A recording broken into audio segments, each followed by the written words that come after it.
Hello everyone, আমাদের সবার প্রিয় জুবিনদার মৃত্যুকাণ্ডে আজ এক বড় আপডেট নিয়ে এসেছি। জুবিনদার জন্য ন্যায় বিচারের যে লড়াই আমরা সবাই শুরু করেছিলাম, অবশেষে সেই লড়াইয়ের প্রথম এবং বড় জয় এসেছে। জনতার চাপের মুখে অবশেষে আইনের জাল পৌঁছে গেছে আসল দোষীদের কাছে। হ্যাঁ, ঠিকই শুনেছেন, জুবিনদার মৃত্যুর ঘটনায় দুই প্রধান অভিযুক্তকে গ্রেফতার করা হয়েছে। তারা হলেন নর্থ ইস্ট ফেস্টিভ্যালের আয়োজক শ্যামকানু মহন্ত এবং সিদ্ধার্থ শর্মা, জুবিনদার ম্যানেজার।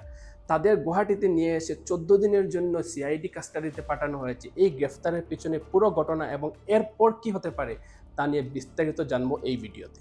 মুখ্যমন্ত্রী হিমন্ত বিশ্ব শর্মা 6 দিন পর্যন্ত সময়সীমা বেঁধে দিয়েছিলেন, কিন্তু তার আগেই অসম পুলিশের বিশেষ দল এসআইটি দ্রুত তৎপরতায় এই দুজনকে গ্রেফতার করতে সক্ষম হয়। শ্যামকানু মহন্ত সিঙ্গাপুর থেকে দেশে ফেরার পর দিল্লির এয়ারপোর্টে তাকে আটক করা হয়।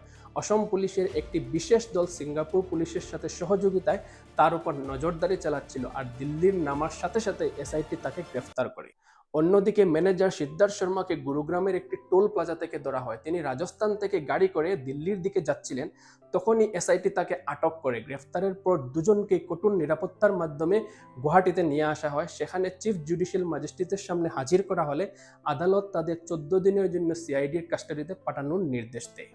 তাহলে এতদিন আমরা শুধু চরম অবহেলা মানে ক্রিমিনাল নেগলিজেন্সির কথা বলছিলাম, কিন্তু এবার তদন্তে যে নতুন মাত্রা যোগ হয়েছে তা আরও ভয়ঙ্কর।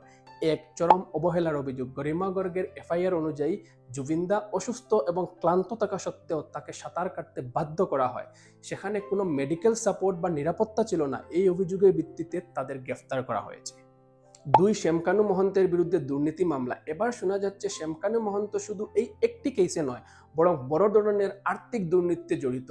এসআইটি তার বাড়িতে তল্লাশি চালিয়ে কিছু নথিপত্র পেয়েছে, যেগুলো থেকে বোঝা যাচ্ছে তিনি সরকারি কর্মকর্তাদের সঙ্গে মিলে বড় ধরনের দুর্নীতির চক্র চালাচ্ছেন। এই মামলা খুব শীঘ্রই এনফোর্সমেন্ট ডাইরেক্টর মানে ইডির হাতে তুলে দেওয়া হতে পারে। 3, সিদ্ধার্থ শর্মার বিরুদ্ধে অভিযোগ। ম্যানেজার হিসাবে সিদ্ধার্থ শর্মার বিরুদ্ধে আর্থিক অনিয়মের অভিযোগ রয়েছে। জুবিনদার গান অ্যাপ থেকে সরিয়ে নেওয়া এবং তার আয়ের সঠিক হিসাব না রাখা নিয়েও প্রশ্ন উঠেছে।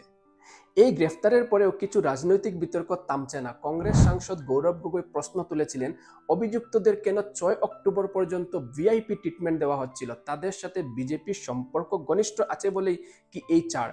যদিও গ্রেফতারের পর সরকার তাদের কড়া মনোভাব দেখিয়েছে। কিন্তু গৌরব গগৈর আরও একটি প্রশ্ন এখনো প্রাসঙ্গিক। তিনি বলছেন, জুবিনদার দেহের দ্বিতীয় পোস্টমর্টম রিপোর্টটি এখনো কেন জনসমক্ষে আনা হয়নি? এই রিপোর্টের মধ্যে এমন কি আছে তা নিয়ে রহস্য ঘনীভূত হচ্ছে। অন্যদিকে মুখ্যমন্ত্রী হিমন্ত বিশ্ব শর্মা হুঁশিয়ারি দিয়েছেন যে জুবিনদার নামে সরকার বিরোধী রাজনীতি করে পরিস্থিতি উত্তপ্ত করার চেষ্টা যেন করা না হয়। তিনি বলেছেন, তদন্ত কোনো গাফিলতি হলে প্রয়োজনে সিবিআইকে দায়িত্ব দেওয়া হবে। তাহলে একটি কথা পরিষ্কার, গ্রেফতার হওয়া মানেই ন্যায় বিচার নয়। ন্যায় বিচার সেদিন হবে যেদিন আসল সত্যিটা সামনে আসবে এবং দোষীরা উপযুক্ত শাস্তি পাবে।